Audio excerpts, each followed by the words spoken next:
Howdy do. Going to try something a little different. We're going to call this random historical trivia.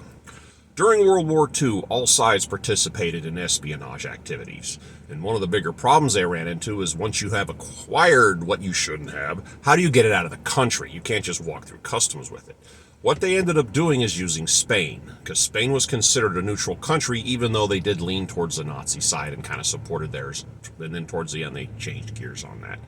But in the meantime, you could legally fly from London to Spain safely, and you could fly from Berlin to Spain. So you could literally have a German plane and a British plane sitting right here. I mean, it was kind of a weird thing.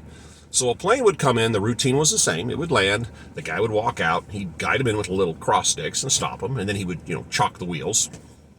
And they watch this guy to make sure he doesn't go up and do anything with the aircraft or interact with the people. Then they would open the door, and the people would come out in a single file. They would pat them down, go through their bags, go through their clothes, try to figure out who they were, why they were there. I mean, it was really particular. Their bags got out. They did the same thing out of luggage compartment, and then they watched the plane to make sure nobody else approached it. The fuel truck would go out, but it would be searched, and they would watch the fuel guy as close as they possibly could, make sure he's not adding anything or doing anything weird, and then they'd return.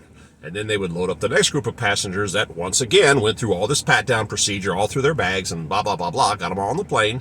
One pilot would get in, start the engine. The other pilot would stand outside to make sure the engine started well and they didn't drop oil and they weren't having problems. And then he'd start the second engine, he'd unchock the plane, throw the chocks in, and fly off.